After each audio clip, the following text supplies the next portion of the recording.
Terima kasih Anda masih bersama kami dalam Berita Semarang. Dan bagi Anda yang baru saja bergabung, kami hadirkan kembali 3 berita utama kami hari ini. Pabrik sablon kain pantai di Kabupaten Karanganyar ludes terbakar. Polda Jawa Tengah memastikan laporan pemerkosaan oleh seorang perempuan ke Polres Boyolali adalah palsu. Pelapor dan terlapor melakukan hubungan atas suka sama suka. Jelang perayaan Imlek, para perajin lampion dan barongsai mendulang rezeki.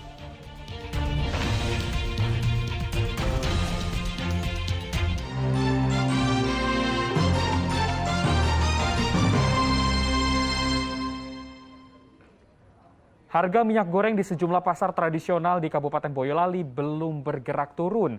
Pedagang berharap pemerintah mengikutkan mereka dalam skema distribusi minyak goreng murah yang saat ini hanya dipasok untuk toko retail modern. Kebijakan pemerintah yang hanya bekerja sama dengan peritel modern untuk mendistribusikan minyak goreng murah seharga Rp14.000 per liter tanpa melibatkan pedagang pasar tradisional membuat harga minyak goreng kemasan maupun curah di pasar kota Boyolali masih tinggi. Minyak goreng kemasan dijual antara Rp18.000 hingga Rp20.000 per liter, sedangkan untuk ukuran 2 liter dijual dengan harga Rp38.000 hingga Rp42.000. Dan untuk minyak goreng curah dijual Rp20.000 per kilogram. Perbedaan harga yang cukup jauh tersebut membuat sebagian konsumen beralih ke retail modern seperti minimarket dan supermarket. Harganya gimana, Bu? 19 setengah. Hal apa murah itu menurut jenengan? Kurangnya pun mandap sekarang tadi. Tapi gimana? Ternyata gimana, Bu? Masih mahal apa Masih mahal. Harapannya apa, Bu? Keinginannya apa, Bu? Dengan harga minyak yang tinggi ini Murah. Pedagang di pasar tradisional berharap pemerintah bisa memasok minyak goreng murah ke agen tempat mereka mengambil minyak goreng. Banyak pembeli yang protes nggak? Ya ada, maunya sama di Indomaret gitu. 14.000. Ya maunya, tapi sini kulaannya masih biasa, jualnya ya masih biasa. Yulianto melaporkan dari Kabupaten Boyolali. Polres Sukoharjo mengungkap kasus penipuan penjualan minyak goreng murah oleh warga Boyolali. Akibat ulah pria berusia 30 tahun itu, puluhan orang tertipu dan total kerugian mencapai ratusan juta rupiah.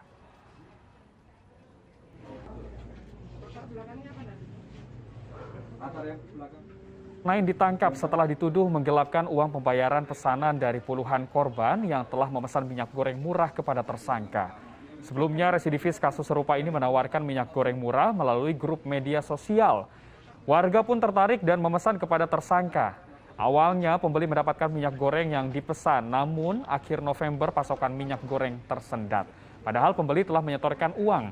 Hasil penyelidikan polisi, uang setoran pembeli digunakan tersangka untuk membeli mobil dan memperbaiki rumah. Dari tersangka, polisi menyita 2 buah mobil dan belasan botol minyak goreng murah yang ditawarkan tersangka. Atas perbuatannya tersangka dijerat pasal 378 KUHP tentang penipuan dan atau pasal 372 KUHP mengenai penggelapan dengan ancaman hukuman maksimal 4 tahun penjara.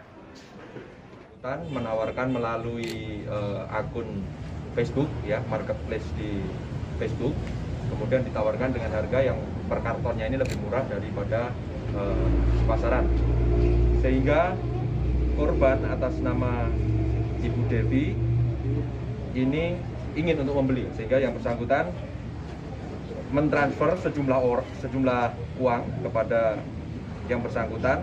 Kemudian pada awalnya sempat berjalan normal, artinya dia membeli kemudian dikirimkan barangnya. Namun setelah berjalan sekian lama, barang-barangnya mulai tidak dikirimkan. Kami meluruskan kembali berita terkait dugaan pemerkosaan yang dilaporkan seorang perempuan ke Polres Boyolali. Polda Jawa Tengah memastikan kasus pemerkosaan itu tidak pernah terjadi. Hanya rekayasa pelapor yang sebenarnya adalah hubungan yang terjadi antara pelapor dan terlapor seorang pria warga sipil atas dasar suka sama suka. Direktorat Reserse Kriminal Polda Jawa Tengah dalam keterangan pers menegaskan kasus pemerkosaan yang dilaporkan perempuan berinisial R ke Polres Boyolali tidak benar dan tidak pernah terjadi. Kasus itu hanya rekayasa pelapor R. Yang sebenarnya adalah hubungan yang terjadi antara perempuan R dengan pria warga sipil berinisial WGS di sebuah hotel di kawasan Bandungan, Semarang atas dasar suka sama suka tanpa paksaan. Diketahui VGS menjanjikan bantuan kepada R untuk mengurus suaminya yang ditahan karena kasus perjudian. Kesimpulan ini diambil atas keterangan 4 saksi, terutama dari pihak hotel. Konfrontasi antara pelapor dengan saksi, terutama penjaga hotel dan rekaman CCTV hotel. Bahkan menurut saksi, pelapor dan terlapor saat check-in berebut membayar hotel. Motif pelaku melapor sebagai kasus pemerkosaan untuk menaikkan nilai tawar agar Polres Boyolali meringankan kasus yang menimpa suaminya. Yang bersangkutan dalam BAB mengakui kalau yang bersangkutan mengarang cerita. Yang bersangkutan mengakui melakukan persetubuhan dengan seseorang dan dilakukan atas dasar suka sama suka. Hal ini juga sesuai dengan fakta dan visum yang kami lakukan terhadap yang bersangkutan, bahwa hasil visum tidak ditemukan tanda-tanda kekerasan pada alat vitalnya. Jadi yang bersangkutan mengaku hal itu dilakukan untuk membantu suaminya agar dapat dikeluarkan dari Polres Boyolali. Kasus ini sempat menuai polemik di publik. Kapolda Jawa Tengah mencopot Kasat Reskrim Polres Boyolali AKP Eko Marudin karena diduga melakukan pelecehan verbal terhadap pelapor R saat mengadu ke Polres Boyolali.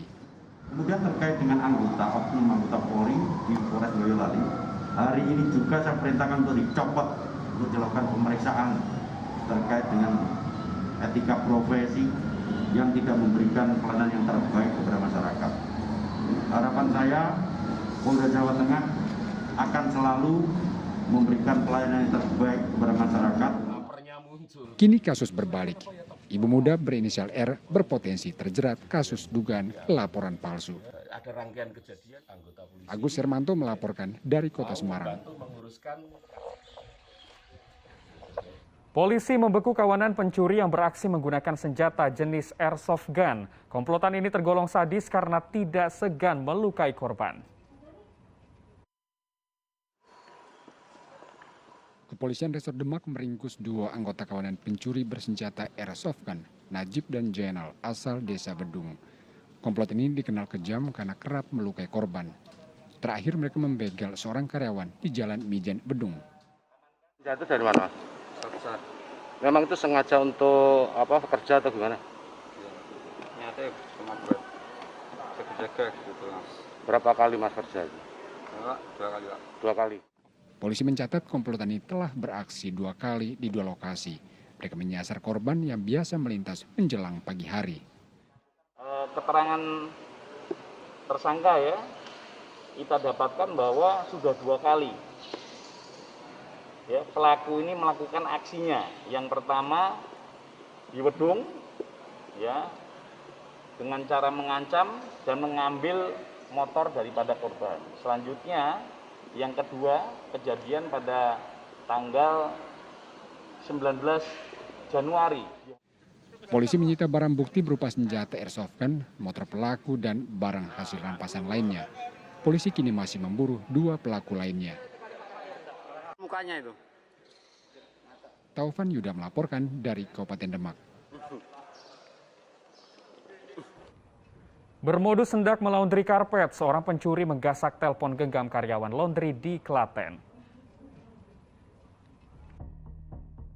CCTV terlihat pelaku datang mengenakan masker dan helm di tempat laundry di Desa Jatinom, Klaten.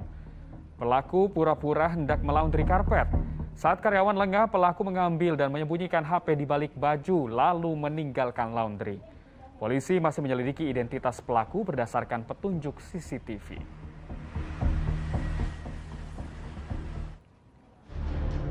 Masih dari Klaten, pencurian burung kacer di Ruko Buntalan juga terekam CCTV.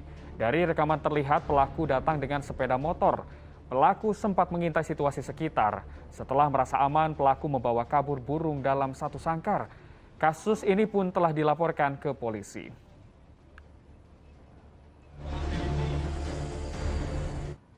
Kita beralih ke informasi lain. Menjelang perayaan Imlek, para pengrajin lampion dan juga barongsai mendulang rejeki. Pesanan meningkat drastis dibandingkan dengan tahun lalu.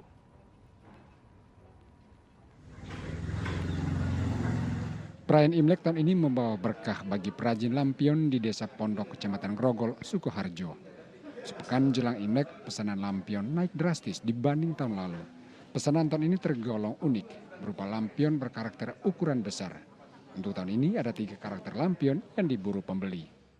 Lampion kecil-kecil ada sih ya, cuman untuk pembuatan patungnya, patung lampion kita pesanan dari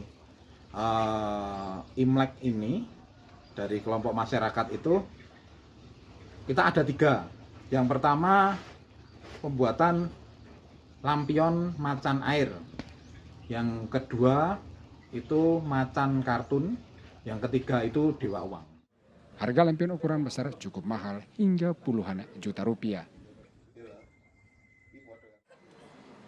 Berkah Imlek juga dirasakan para perajin barongsai di Kelurahan Sidodadi, Semarang Timur. Pesanan datang dari berbagai kota di tanah air. Omset penjualan mereka pun meningkat 40% dibandingkan dengan tahun lalu. Ini kita pemesanannya cukup lumayan banyak, ada sekitar 8 barongsai dan juga 4 naga dari awal bulan Februari kemarin. Pemesanannya dari Semarang sendiri ada, Solo, Jogja, Makassar, Sukabumi, Medan. Harga barongsai dan liong dipatok antara 5 hingga 8 juta rupiah. Heri Prastio dan Aldi Mustafirin melaporkan dari Kabupaten Sukoharjo dan Kota Semarang. Dan informasi tadi mengakhiri jumpa kita pagi ini dalam Berita Semarang. Atas nama rekan kerja yang bertugas, saya Doni Hermatra mengucapkan terima kasih atas kebersamaan Anda. Tetap patuhi protokol kesehatan karena pandemi COVID-19 belum usai. Selamat pagi, selamat beraktivitas, dan sampai jumpa.